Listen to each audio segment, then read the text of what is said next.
Il y a longtemps, dans un petit village d'Italie, situé sur les hauts d'une magnifique vallée, vivaient deux amis, Pablo et Bruno.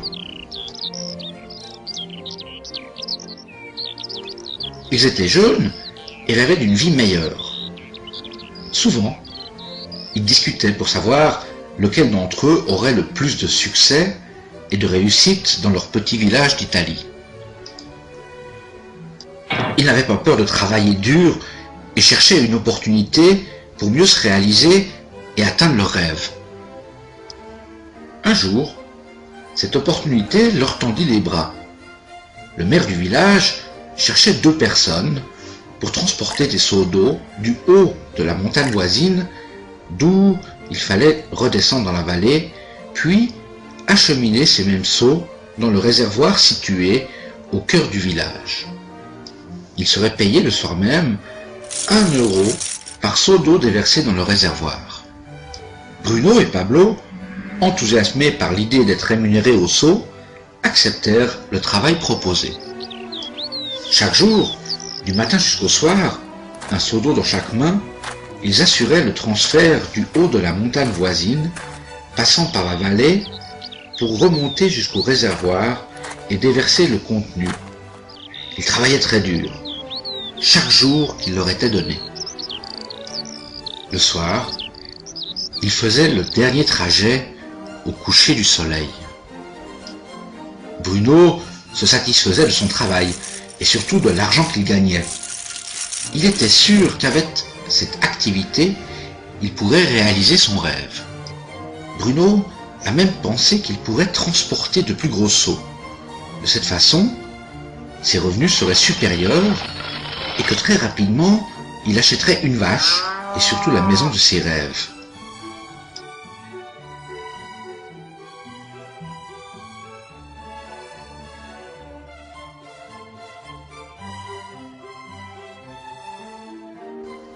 Mais Pablo n'était pas satisfait. À la fin de chaque jour, exténué par le dur labeur de son travail, il pensait à une méthode plus simple qui lui permettrait de gagner sa vie.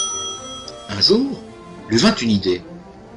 Il imagina construire un pipeline qui permettrait à l'eau de s'écouler sans effort du haut de la montagne voisine jusqu'au cœur du village pour finalement se déverser dans le réservoir. Avec ce pipeline, il y aurait toujours de l'eau qui s'écoulerait sans même avoir à transporter de seaux. Il trouva une nouvelle motivation et se mit à réaliser les plans. Pablo, bien sûr, partagea son idée avec son ami Bruno et lui demanda de se joindre à lui pour démarrer la construction du pipeline. Mais Bruno lui fit savoir que son idée était folle. Il lui dit que son travail actuel était sûr, payé quotidiennement, et qu'il suffit d'avoir de plus gros seaux pour gagner plus rapidement de l'argent. En plus, déjà, maintenant, il peut utiliser ses revenus. Bien sûr, Bruno s'exécuta. Il parcourait le trajet avec de plus gros seaux et toujours plus rapidement. Il était sûr qu'avec sa méthode, il gagnerait plus d'argent et surtout plus rapidement. Pablo décida de construire seul son pipeline. Il savait que la construction serait difficile et qu'il faudra du temps pour achever son ouvrage. Tout ce travail prendra des années, mais il restait focalisé sur son objectif. Chaque jour, il y travaillait et continua également à transporter des seaux d'eau.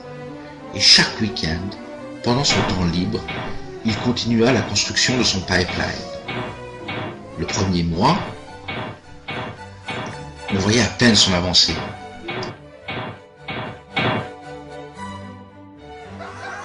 Bruno et les villageois riaient de son idée en le voyant avancer par centimètres. Ils l'appelèrent Pablo, l'homme du pipeline. Durant ce temps, Bruno doubla ses revenus. Il avait déjà acheté une vache et une plus grande maison. Son style de vie changea. Il passait du temps au bar après son travail, profitant de ses revenus élevés, offrant des verres aux villageois pour partager de bons moments.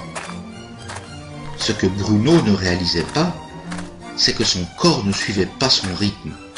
Les sauts semblaient toujours plus lourds et son dos lui faisait souffrir. Mais il fallait continuer à travailler chaque jour.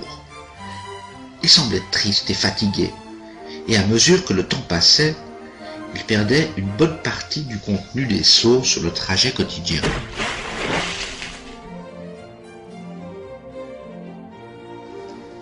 Mois après mois, Pablo travaillait à son pipeline. On voyait l'avancement, et au bout de 2 ans d'efforts, Pablo termina son pipeline. Il peut maintenant l'utiliser pour laisser l'eau s'écouler du haut de la montagne voisine jusqu'à dans le réservoir au cœur du village. Pablo gagnait maintenant plus d'argent qu'il ne pouvait s'imaginer dans ses propres rêves. L'eau continuait de couler sans arrêt jusqu'au village sans même que Pablo n'ait à travailler. Il profitait de se reposer, d'aller au bar et de se prélasser à l'ombre de magnifiques arbres.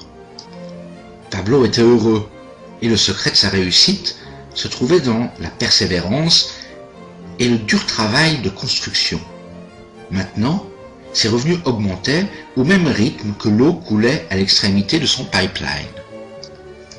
L'histoire de Pablo et Bruno est un reflet de notre vie quotidienne. Transporter des seaux représente ce que font la majorité des gens pour acquérir de l'argent.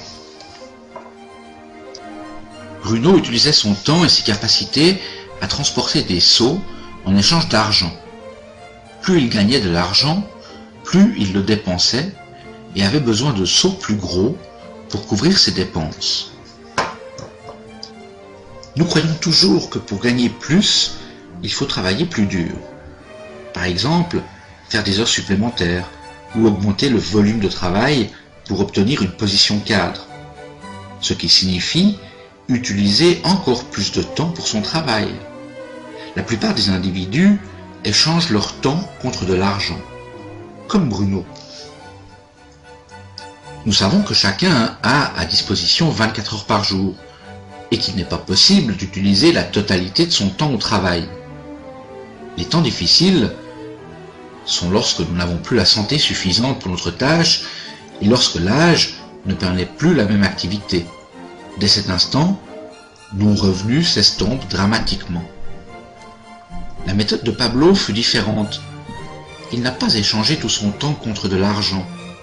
Il a utilisé une partie de celui-ci à construire un pipeline. Il savait que ce pipeline lui procurerait des revenus aussi longtemps que l'eau coulera. Il savait qu'en effectuant une tâche unique, chaque jour un petit peu, ceci lui procurait des revenus pour la vie, qu'il soit âgé ou même malade. Il savait également que pour réaliser ses ambitions, il devait travailler dur un certain temps et persévérer jusqu'au bon fonctionnement. Pablo savait qu'il ne faut pas toujours travailler que pour de l'argent et un revenu immédiat, et que pour un effort identique, vous pouvez transporter des seaux ou construire un pipeline. Cette petite animation est tirée du roman de Burke Hedges, La parabole du pipeline. Comment quiconque peut construire son pipeline de revenus résiduels dans la nouvelle économie. Et vous maintenant? Quelle solution allez-vous choisir? Celle de Pablo ou celle de Bruno?